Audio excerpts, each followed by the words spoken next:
الله على آبائهم ومنكر فضائل ومسائلهم المنحرفين عنهم أجمعين. أما بعد فقد قال رسول الله صلى الله عليه وآله وسلم: من مات على حب آل محمد مات شهيدا. صلوات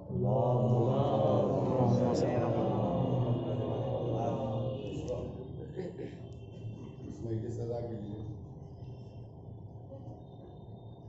صلی اللہ کی بہت ہی مشہور و معروف حدیث ہے، جس کو ہماری قوم کا بچہ بچہ اس حدیث سے واقف ہے. اکثر و بیشتر مثال ثواب کی مجلسوں میں اسی حدیث کو زیادہ تر ذاکرین پیش کرتے ہیں. اس حدیث کو مختلف طریقے سے علماء اہل سنت نے بھی اپنی اپنی کتابوں میں، اپنی اپنی مقالوں میں، اپنی اپنی جگہ دی ہے. من ماتا، جو بھی مر جائے. شرط یہ ہے اللہ حب آل محمد، شرط یہ ہے کہ اس کے دل میں محبت اہل بیت. ماتا شہیدہ تو مرتا نہیں بلکہ وہ شہید ہے.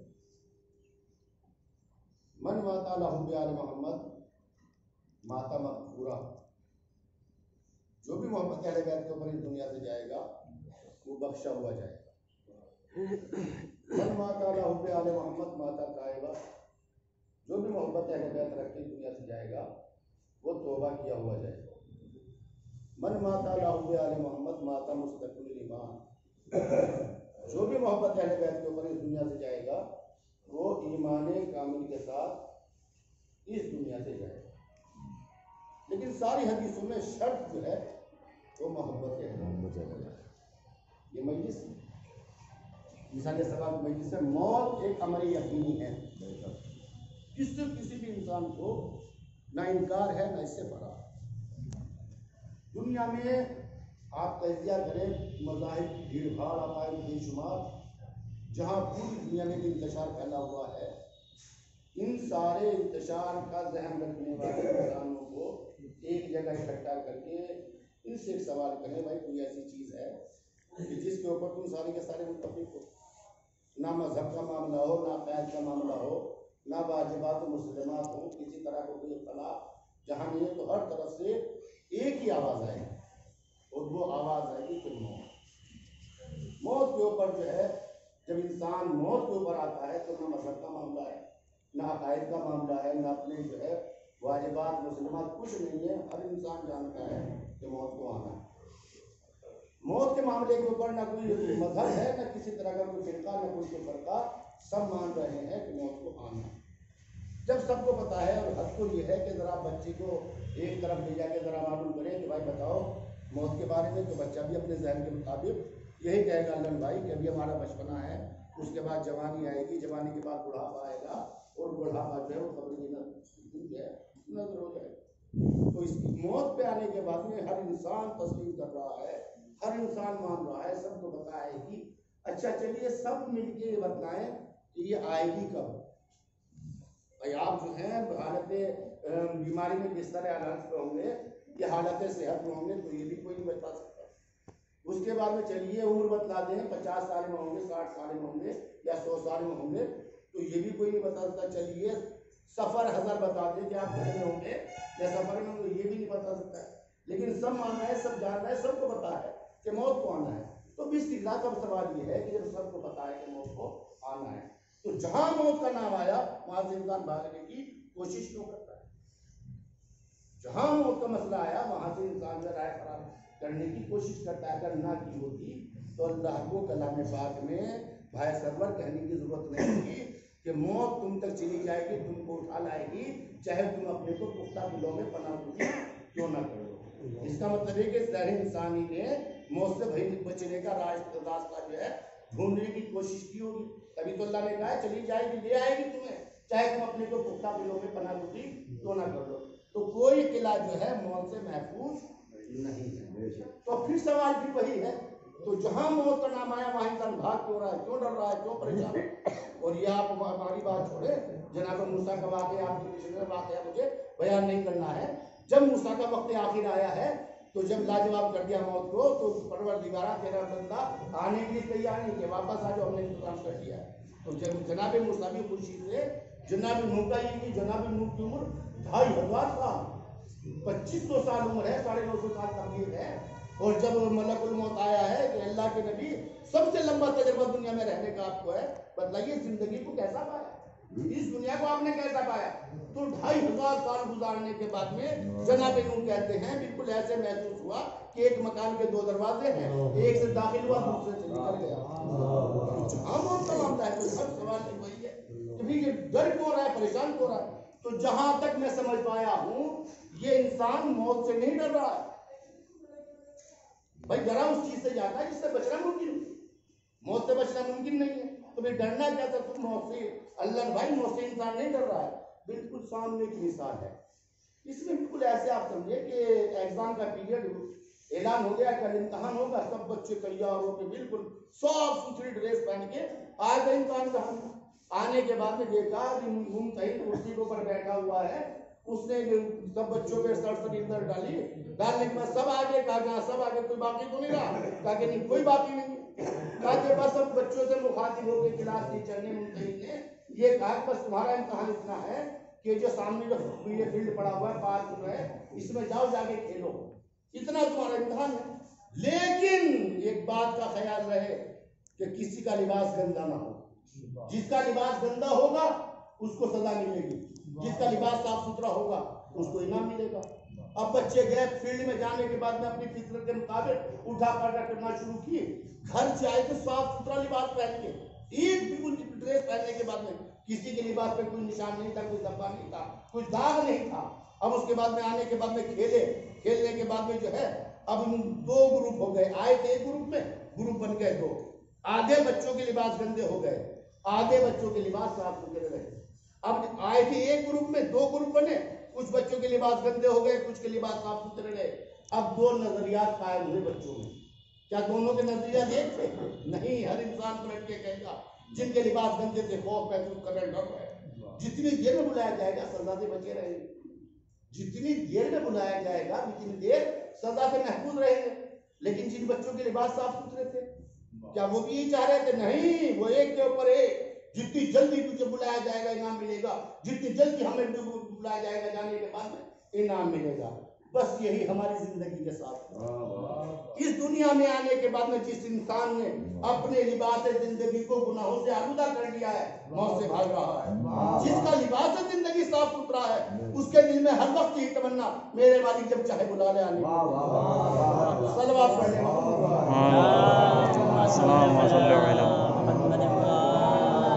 ڈر موت کا نہیں ہے، ڈر جو موت کے بعد میں جو ہے یہ ہر انسان کو بتایا کہ جو تم نے دنیا میں کیا ہے اس کا تجھے حساب دینا پڑے گا۔ لیکن یہی موت جو ہے اگر محبت اہل بیت کے اوپر ہے، من ماتا اگر کوئی مر جائے شرط یہ کہ محبت اہل بیت اس کے دل میں۔ اب سوال یہ ہے کہ ایسے تو ہر انسان دعویٰ کر رہا ہے محبت اہل بیت کا، اور کوئی بھی مسلمان ایسا نہیں ہے جو یہ کہے کہ میں اہل بیت کا محب نہیں ہوں، میں اہل بیت سے محبت نہیں کرتا ہوں۔ اب سوال یہ کہ واقعی محبت ہے یا نہیں ہے؟ اب سوال یہ ہے کہ ہر انسان دعویٰ کرنا پتا کیسے لگے، کیونکہ ابھی تک جو ہے سائنس والوں نے اتنی ترقی کرنے کے باوجود چاند پہ پہنچ گئے، ستاروں پہ کمندیں ڈال دی، جانے کے بعد میں سمندر کی تہوں میں اتر گئے، زمین کو اپنی جو ہے ڈرون ڈالا، لیکن جو ہے ابھی تک کوئی آلہ، کوئی ایسا مشینری یا کوئی اس طرح کا کچھ ہے، ڈاکٹر صاحب بیٹھے ہوئے کوئی ایسا تھرمامیٹر ابھی تک سائنس والوں نے نہیں بنایا کہ جس کو دل کے قریب لگائیں اور لگانے کے بعد میں بخار کے طریقے سے ناپ کے دیکھ لیں کہ اس کے دل کے اندر جو ہے وہ کتنی محبت ہے، کوئی ایسا آلہ ہے نہیں ہے۔ لیکن اہل بیت کے دروازے پہ جو بھی آیا سوال لے کے وہ خالی ہاتھ واپس نہیں گیا، جواب لے کے گیا ہے۔ چھٹے امام کا دور ہے،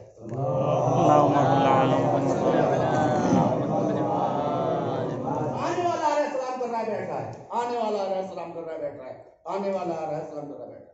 بزم امامت جو ہے پروانوں سے چھلکنے لگی۔ اب جب مجمع کافی ہو گیا ایک ساتھ امام کا چاہنے والا کھڑا ہوا، کھڑا ہونے کے بعد میں ہاتھوں کو جوڑ کے کہتا ہے اے فرزند رسول، یہاں جو بھی آپ کی بزم میں آ رہا ہے آپ کی محبت کا دم بھرتا ہوا ہے، لیکن مولا ہم کیسے پہچان کریں کہ جو آپ کی بزم میں آنے والا ہے اپنے دعوے میں سچا ہے یا جھوٹا ہے؟ بھائی دعوی تو لے کے آ رہا ہے، زبانی جمع خرچ بھی تو ہو سکتی ہے، یہ پتہ کیسے لگے کہ اپنے دعوے میں سچا ہے جھوٹا ہے؟ اب امام نے ارشاد فرمایا لو قیامت تک کے لیے معیار لے کے جا رہا ہوں، اس معیار کے اوپر پرکھ رکھتے چلے جانا اور پرکھتے چلے جانا۔ سوال کیا تھا؟ مولا محبت کا جذبہ دل میں ہوتا ہے، پہچان کے تو امام نے کہا قیامت تک کے لیے معیار ہے، اصول کافی میں حدیث موجود ہے۔ امام نے پلٹنے کی سوال پھر سن لیں، محبت کا جذبہ دل میں ہوتا ہے، پہچان کے تو کوئی طریقہ کوئی ایسا ہمارے پاس معیار ہونا چاہیے جس معیار کے اوپر رکھیں اور رکھنے کے بعد میں طے کر لیں کہ اس کے دل میں محبت کتنے پرسنٹ ہے۔ امام نے پلٹنے کے بعد میں کہا من عطا اللہ فہو لنا محب، اللہ کا فرما بردار ہی ہمارا محب ہے۔ من عطا اللہ فہو لنا محب، اللہ کا فرما بردار ہی ہمارا محب ہے۔ دوسرا جملہ بڑا سخت ہے اللہ بھائی، امام یہ بھی کہہ سکتے تھے کہ اللہ کا فرما بردار ہمارا محب ہے، اللہ کا نافرمان ہمارا محب نہیں ہے۔ بات مکمل تھی، فصاحت و بلاغت میں کوئی کمی نہیں تھی۔ امام نے کہا من عطا اللہ، اللہ کا فرما بردار، فہو لنا محب، وہ ہمارا محب ہے، ومن عصى اللہ فہو لنا عدو، اللہ کا نافرمان ہمارا دشمن ہے۔ بات مکمل ہو سکتی تھی، اللہ کا فرما بردار ہمارا محب ہے، اللہ کا فرما بردار نافرمان ہمارا محب نہیں ہے، لیکن امام نے یہ نہیں کہا کہ اللہ کا نافرمان ہمارا محب نہیں ہے۔ امام نے پلٹ کے کہا اللہ کا نافرمان ہمارا دشمن ہے، فَهُوَ لَنَا عَدُوٌّ، بس وہ ہمارا دشمن ہے۔ چوتھے امام نے ارشاد فرمایا اللہ کے نافرمان سے ہمارا کوئی رشتہ نہیں ہے۔ امام فرماتے ہیں نافرمان خدا سے ہمارا کوئی رشتہ نہیں ہے۔ اب جو ہم دشمنان اہل بیت کے لعنت بھیجتے ہیں تو لعنت بھیجنا جو ہے میں کوئی مخالفت نہیں کر رہا ہوں کہ مثلا جو لعنت مت بھیجو، دشمنان اہل بیت کے اوپر لعنت بھیجنے سے پہلے اتنا ضرور سوچ لینا کہ لعنت یہ نہیں دیکھتی کہ بھیجنے والا کون ہے، مستحق کو تلاش کرتی ہے۔ لعنت مستحق کو تلاش کرتی ہے کہ اس کا مستحق کون؟ دلیل اس کی معاویہ کا دربار ہے، جناب عقیل بیٹھے ہوئے ہیں، پلٹ کے کہتا ہے عقیل میرا ایک کام کر دو اور تمہیں 1,00,000 درہم یا 1.5 لاکھ درہم میں تمہیں دوں گا۔ کہا کہ بتاؤ کام کیا ہے؟ کہا کہ ممبر پہ جا کے علی کے اوپر 3 مرتبہ لعنت بھیج دو اور 1.5 لاکھ درہم تمہارے، یہ کام کر لو گے؟ کہا کہ ہاں کر لوں گا۔ کہا کہ کل آنا۔ اعلان ہو گیا۔ اعلان ہونے کے بعد میں اب جن کو جناب عقیل کی معرفت تھی وہ تو مطمئن تھے، لیکن جن کو جناب عقیل کا پتہ نہیں تھا وہ پریشان ہو گئے کہ اللہ خیر کرے، جناب عقیل نے وعدہ کر لیا ہے کہ علی کے اوپر ممبر پہ جانے کے بعد جو ہے 3 مرتبہ لعنت بھیجنا ہے، اور جو ہے وہ پورا دربار کھچا کھچ جس کو کہنا چاہیے کہ بھر گیا۔ بھرنے کے بعد میں جناب عقیل خرامی ممبر کی طرف چلے، اور چلنے کے بعد میں پہلے سینے پہ دوسرے سینے پہ عرصے پہ جا کے بیٹھے، اور بیٹھنے کے بعد میں کہتا ہے الناس، اے لوگوں، لعنت لعنت لعنت، 3 جملے کہے کہ لعنت لعنت لعنت۔ معاویہ نے کیا کہا تھا؟ کہا کہ علی کے اوپر جو ہے 3 مرتبہ لعنت بھیج دیے، لعنت لعنت کہا، اور ممبر سے اترے، نیچے جو ہے 1.5 لاکھ درہم رکھے ہوئے تھے وہ گڑھے اٹھائے لے کے چل دیے۔ حاکم شام نے روکا، روکنے کے بعد میں کہا اے عقیل تم نے نام تو لیا نہیں؟ تو جناب عقیل پلٹ کے کہتا ہے مستحق کے لعنت کو نام لینے کی ضرورت نہیں ہے، اگر علی اس کا مستحق ہوگا وہاں جائے گی، اور علی اس کا مستحق نہیں ہوگا تو جو اس کا مستحق ہوگا وہاں جائے گا۔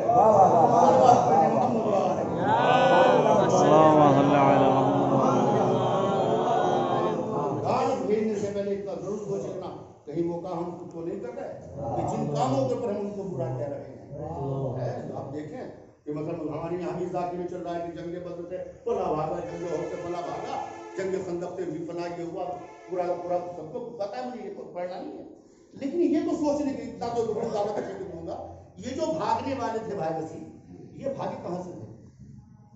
یہ جو بھاگنے والے تھے یہ بھاگے کہاں سے تھے؟ تو ہر انسان پلٹ کے کہا میدان جہاد سے، اور جہاد جو ہے وہ شروعات میں کس منزل پر ہے؟ پہلے نمبر پہ نماز ہے، دوسرے نمبر پہ روزہ ہے، تیسرے نمبر پہ حج ہے، چوتھے نمبر پہ زکوٰۃ ہے، 5ویں نمبر پہ خمس ہے، اور 6 نمبر پہ جہاد۔ جو شروعات کی 6ٹھی منزل سے بھاگا وہ آج تک برا ہے، کوئی اچھا کہنے کو تیار نہیں۔ جو شروعات کی 6ٹھی منزل سے بھاگا آج تک برا ہے۔ جب 6ٹھی منزل سے بھاگنے والا اتنا برا ہے تو جو 1 سے 6 تک بھاگے. بھائی جب شروعات کی 6ٹھی منزل سے بھاگنے والا جب اتنا برا ہے تو جو 1 سے 6 تک فرار کرے اس کو کس منزل کا پہ لے کے آئیں گے؟ اس کو کیا کہیں گے؟ جو نماز کے میدان سے بھاگے، جو روزے کے میدان سے بھاگے، جو زکات کے میدان سے بھاگے، جو خمس کے میدان سے بھاگے، تو پھر ان کو بھی تو کہیں گے. تو لعنت یہ نہیں لکھتی کس کا بھیجنے والا کون ہے، وہ تو مستحق کو تلاش کرتی ہے. اور اگر لعنت سے بچنا ہے تو پھر ہمیں ان کاموں کو چھوڑنا پڑے گا جن کاموں کے اوپر ہم ان کو برا کر رہے ہیں. زبان سے کہہ دینا کافی نہیں ہے ہم اہل بیت کے چاہنے والے ہیں، یہ تو ہمارا عمل بتلائے گا. اور عمل والا جہاں تک معاملہ ہے صلوات پڑھنے محمد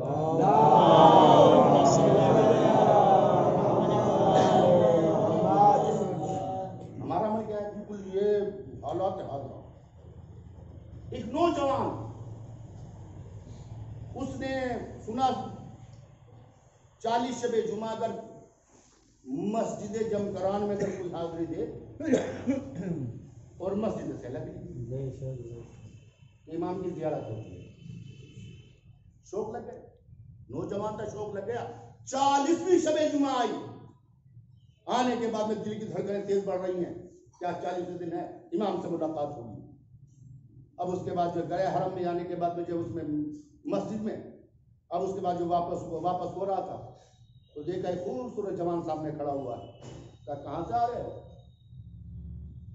کہا کہ آج 40ویں شب جمعہ تھی اور یہ میں نے سنا تھا کہ 40 شب جمعہ اگر کوئی حاضری دے تو امام کی زیارت ہوتی ہے، کہ امام سے ملنا چاہتا ہے. کہا کہ ہاں شوق تو یہی ہے.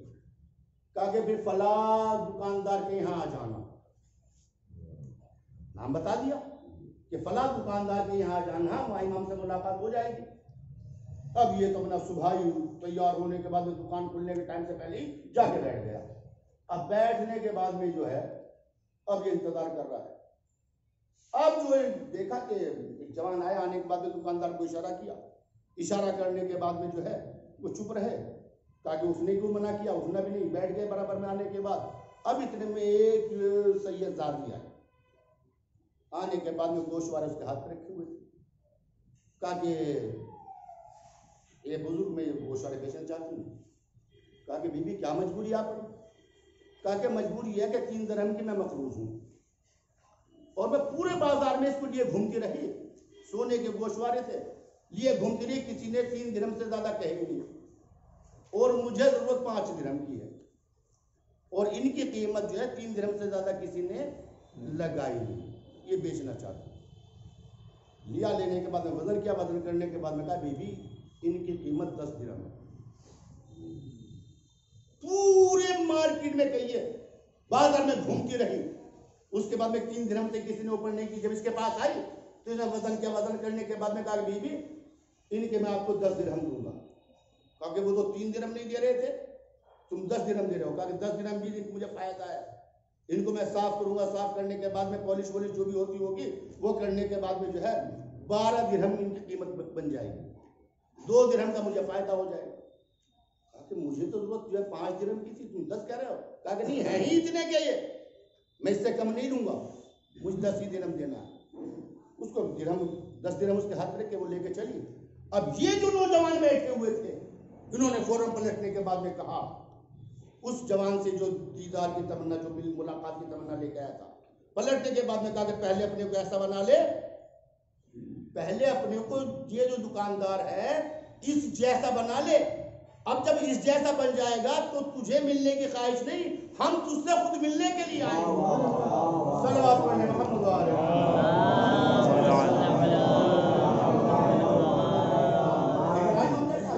تجزیہ کر کے دیکھیں. آج بالکل الٹا ہے. اگر کسی کو ضرورت پڑ جائے اور کوئی چیز رکھنے چلے جائے تو 9 کا مال جو ہے 2 میں، 100 کا مال 2 میں. لیکن امام نے کیا کہا جس دن تو اپنے کو ایسا بنا لے گا اس دن تجھے ہم سے ملنے کی ضرورت نہیں، ہم تجھ سے خود ملنے کے لیے. اتنا کردار، اتنا اخلاق. اب سوال یہ کہ وہ ہمیں چاہتے کیسا ہے؟ سوال یہ بھی تو ہے بھائی. یہ تو ہر انسان جو کہہ رہا ہے، دعویٰ کر رہا ہے کہ ہمارے دل میں محبت اہل بیت ہے. اب وہ ہمیں چاہتے کیسا ہے؟ تو وہ چاہتے ایسا ہے کہ زمانہ دیکھے ہمیں، تعریف ان کی کرے. زمانہ دیکھے ہمیں اور مجبور ہو جائے زمانے والے کہنے کے لیے کہ جب ان کے ماننے والے ایسے ہیں وہ خود کیسے ہو. اب وہ ہمیں چاہتے کیسا ہے؟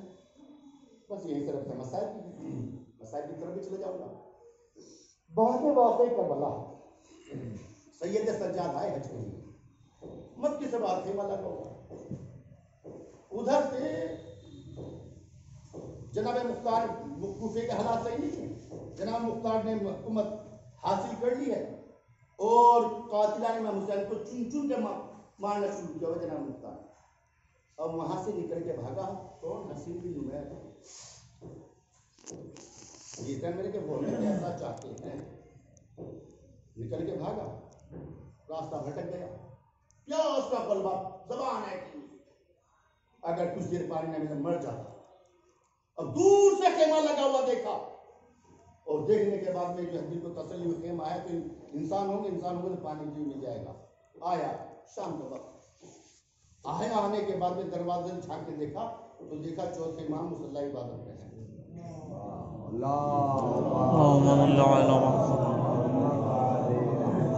دیکھا دیکھنے کے بعد میں جو ہے ایک دم پلٹا واپس کہ اگر پہچان لیا تو مارا جائے گا۔ اب آپ مجھے بتائیں کہ امام اگر چاہتے نام لے کے پکار سکتے تھے، لیکن امام نے نام لے کے نہیں پکارا، امام نے کہا بھائی عرب کیوں آیا تھا، کیوں جا رہا ہے، تاکہ مسافر راستہ بھٹک گیا بھوکا پیاسا ہو۔ امام نے غلام کو آواز دی، ایک کوزے میں پانی دے کے، کوزے میں پانی دے کے غلام آ گیا۔ اب یہ اتنا بدحواس ہو چکا تھا پیاس کی وجہ سے کہ صحیح سے پانی منہ سے نہیں لگا پا رہا تھا اس کوزے میں۔ امام با نفس نفسی خود اٹھے، اس کے منہ سے پانی کو لگا لے، پانی اس نے پانی کے بعد کچھ اور تمنا، کہا کہ بھوکا بھی دسترخوان بچھا، کھانا کھلایا، کھانا کھا لیا۔ اب اس کے بعد نے کہا کہ پردیسی ہے کہاں جائے گا، مسافر راستہ بھٹکا ہوا ہے کہاں جائے گا، امام نے حکم دیا خیمہ خالی کر دیا جائے، ایک خیمہ خالی ہو گیا، ایک غلام کو، تاکہ کسی طرح کی پریشانی اس کو نہ ہونے پائے، مہمان نوازی میں کوئی کبھی اس کو نہ آنے پائے۔ اب میں اب صبح کے بہت سویرے یہ اٹھا اور دل میں خواہش تمنا کیا تھی، دل میں یہ سوچ رہا جب صبح ہوئی اجالا ہو گیا پہچان لیا جائے گا مارا جائے گا، اٹھا سویرے، امام نے کہا بھائی اتنی جلدی کیا ہے، کہا کہ نہیں مجھے بہت ضروری کام ہے، کہا کہ تیرے پاس سواری نہیں، امام نے غلام سے کہا تازہ دم گھوڑا لایا، گھوڑا لایا، راستے کے لیے پانی، مشکل میں پانی دیا، راستے کے لیے کھانا، راستے کے لیے کھانا دیا، کہا پتہ نہیں کب پہنچے، 20 درہم امام نے زیادہ رہا خرچ ہوتے، اس نے کھانا پانی درہم اپنے اختیار میں لینے کے بعد میں گھوڑے پہ بیٹھ کے مرتبہ جامع فرس کو پکڑ کے اور فرزند رسول کی آنکھوں میں آ کے ڈال کے کہتا ہے کہ شاید آپ نے مجھے پہچانا نہیں، اگر پہچان لیا ہوتا تو جب کچھ آپ جو کچھ آپ نے ہمارے ساتھ کیا ہے اس کی ہمارے ساتھ نہ کریں۔ ایک مرتبہ حسین تو یہ سمجھ رہا ہے کہ میں نے تجھے پہچانا نہیں، ارے میں نے تو تجھے رات ہی پہچان لیا تھا، تو میرے بھائی ایک بڑا قاتل حسین بن نمیر ہے۔ اب ایک مرتبہ جیسے اپنا نام سنا، نام سننے کے بعد فوراً جب پریشان ہو گیا تاکہ سب کچھ یہ مہمان نوازی یہ کرم فرمائیے یہ سب کچھ کیوں کیا، ایک مرتبہ امام نے پلٹنے کے بعد میں کہا وہ تیرا درد تھا کہ ہمارا درد، وہاں ہم تیرے مہمان تھے یہاں تو ہمارا مہمان ہے، اور دیکھ حسین اگر ہمارا رویہ بھی تیرے ساتھ وہی ہوتا جو تو نے ہمارے ساتھ کیا ہے تو بتا تجھ میں ہمیں فرق کیا تھا، یہ کردار چاہیے، یہ اخلاق چاہیے، یہ نہ ہو کہ بس ہوا سامنے والا ہمارے ساتھ کیا کر رہا ہے بلکہ کہ ہمیں کیا کر رہا ہے، اور یہاں محبت اہل بیت کا تقاضا یہ ہے کہ محبت اہل بیت تک پہنچنے کے بعد انسان کی تمام تر خواہشیں تمام تر آرزویں، نہ اپنا کوئی نظریہ ہے نہ کوئی اپنی فکر ہے نہ اپنی کوئی تمنا نہ کوئی چاہت نہ کوئی آرزو، کچھ نہیں ہے، وہ تو یہ دیکھتا ہے کہ وہ ہمیں کیسا چاہتے ہیں، ہمیں اپنے کو ایسا بنانا ہے، اور جس دن ہم ایسے بن گئے تو پھر یہ نہیں کہ ہمیں زبان سے کہنے کی ضرورت نہیں پڑے گی بلکہ ادھر سے آواز آئے گی یہ ہمارا ہے، اور مزہ اسی میں ہے کہ یہ ہمیں کہیں ضرورت نہ پڑے کہ ہم ان کے ہیں بلکہ وہ پلٹنے کے بعد میں کہیں یہ ہمارا ہے۔ سید سجاد جب اہل حرم کے قافلے کو لے کے شام میں آئے ہیں تو شام کی ایک رئیس دادی نے اپنی کنیز کو بلایا، بلانے کے بعد میں کہا یہ سامان پر بازار سے جا کے لے کے آ، مجھے سلامت یہ مولا حسین کی نظر کا اہتمام کرنا ہے، نظر دلانی ہے۔ اب یہ کنیز آئی، آنے کے بعد میں بازار میں آنے کے بعد میں دیکھا بہت بڑا جمع غفیر ہے، اب یہ مجھ میں کچھ چیز آگے بڑھی، پڑھنے کے بعد میں اب اس نے جو ہے دیکھا کہ ایک ناقے کی پشت پہ ایک بوڑھا سوار ہے جس کے ہاتھوں میں ہتھکڑیاں، پیروں میں گھڑیاں، کمر میں لنگر، گلے میں خاردار ٹوپ۔ اب اس کے بعد میں قریب جانے کے بعد میں کہا اے مرد بزرگ تجھ پر میرا سلام۔ اب جو میں نے کہہ دیا اور آپ نے سن لیا، لیکن یہ تو سوچو آنے کے بعد میں اس نے کیا کہا، اے مرد بزرگ تجھ پر میرا سلام ہو۔ ارے یہ تو سوچو 25 سال کا جوان کہیں بوڑھا ہوتا ہے، سر پہ چادر ہوگی، سر کے بال سفید ہو گئے، کمر ٹوٹ گئی، کنیز خدا تجھ پر بھی میرا سلام ہو۔ پڑھنے کے بعد میں دیکھا ایک نیزے کی بلندی کے اوپر ایک سر بلند ہے، قاری تلاوت کلام پاک کر رہا ہے۔ ہم چونکنے کے بعد میں پریشان ہوئی، پریشان ہونے کے بعد میں اور آگے بڑھی، کچھ بیویوں کو دیکھا جن کے ہاتھ پسے گردن بندھے ہوئے تھے، برہنہ ناخن کی پشتوں پر بیٹھے ہوئے۔ اب یہ دیکھنے کے بعد میں تلاوت کلام سننے کے بعد اب یہ تو گھر کا سامان بھول گئی، بھولنے کے بعد کافی دیر گزری، اتنے میں پورا جب میں غفیر ہو چکا تھا۔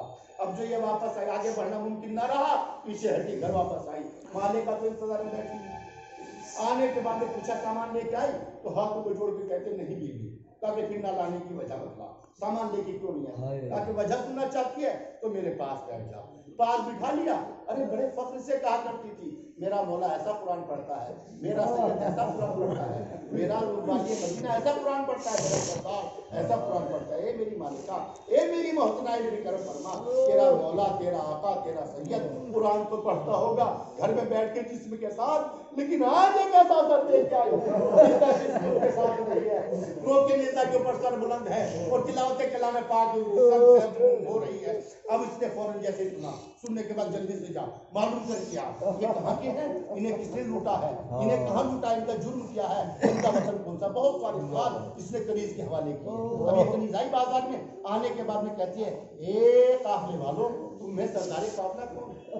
اب سید سجاد کے ناصر کی طرف اشارہ کر دیا گیا، یہ ناصر کی طرف آئی، آنے کے بعد میں پھر اس نے سلام کیا، جواب سلام کیا، کہا کہ بتلاؤ اس قاری قرآن کا نام کیا ہے، تمہیں کس نے لوٹا ہے، تمہیں کہاں لوٹا ہے، تمہارا جرم کیا ہے، تمہارا وطن کون سا ہے، تم کہاں کے رہنے والے ہو؟ کہا کہ سب کچھ کیوں معلوم کرنا چاہتی ہے؟ کنیز نے پلٹ کے کہا مجھے تیرے حالات جاننے کا شوق نہیں ہے، میری مالکہ تیرے حالات جاننا چاہتی ہے۔ کہا کہ اچھا تیری مالکہ اگر ہمارے حالات جاننا چاہتی ہے تو جا کے اپنی مالکہ سے کہہ دے اگر ہمارے حالات جاننے کا اشتیاق ہے تو گھر میں نہ بیٹھے بازار میں آ جائے۔ اب اتنا سنا تھا یہ کنیز پیچھے ہٹی، ہٹنے کے بعد میں کہتی ہے کیا تم نے اپنی عورتوں کی طرح میری مالکہ کو لاوارث سمجھا ہے جو بازار میں آ جائے؟ بس سید سجاد نے سر کو اٹھا کے ایک جملہ کہا، ایک کنیز خدا پردہ میرے گھر سے چلا ہے، پردہ میرے گھر سے چلا ہے، اگر تیری مالکہ مجھے اپنا شدید اپنی مالکہ سے جانے کہتے۔ اب یہ گھر میں آئے، آنے کے بعد میں اے میری مالکہ، وہ کہتی یہ کہتا ہے اب اتنا سننا تھا کہ بازار میں آ جا، بازار کا نام سننا تھا، فوراً چادر کو اٹھایا، سر پہ رکھا، مدینے کا رخ کیا، آواز دی مولا حسین، مولا حسین جب آپ کے گھر میں چلی تھی آپ نے منع کیا تھا اسیروں کا تماشا نہ دیکھنا، لیکن مولا حکمر اللہ میں تماشا دیکھنے نہیں جا رہی، میں چادروں کے لیے معلوم کرنے کے لیے جا رہی ہوں۔ بازار میں آئی، آنے کے بعد میں سید سجاد کے نافی کے ساتھ آ کے ٹھہری، اے مرد بزرگ تجھ پر بھی میرا سلام۔ اب جیسی کا تجھ پر میرا سلام، اب جواب میں سید سجاد نے کہا بہن تجھ پر بھی میرا سلام۔ اب جب بہن کہا تو فوراً پریشان ہو گئی، چونک گئی، آنتا علی اکبر، آنتا قاسم، آنتا محمد، آنتا سید سجاد کا کیوں وجہ کیا ہے؟ کہا کہ بہن کہہ کے مجھے علی اکبر بہن کہہ کے مجھے میرے مولا حسین کا بڑا بیٹا سید سجاد میرے مولا کا بھتیجا بہن کہتا تھا۔ اب سید سجاد نے سر کو جھکانے کے بعد میں کہا اے میرے چچا مالک اشتر کی بیٹی ریحانہ، میں میرے مولا حسین کا بڑا بیٹا سید سجاد کربلا میں اجڑ گئے، بابا کا سر ٹوکے دیتا ہے، تلاوت کلام پاک کر رہا ہے، یہ سب کے پیچھے آئی، آنے کے بعد میں کہتے ہیں مولا ایک سوال کرنا چاہتی ہوں، سر حسین سے آواز آئی ریحانہ کیا معلوم کرنا چاہتی ہے؟ بس مولا اتنا بتا دو جب میری شہزادی زینب کے سر سے چادر اتری کیا ام المنین کا بیٹا عباس ساتھ نہ تھا؟ عباس کا نام آیا، سر حسین سے آواز آئی ریحانہ وہ دیکھ سفید گھوڑے کی گردن میں غازی کا سر ہے، عباس کے بازو پہلے قدم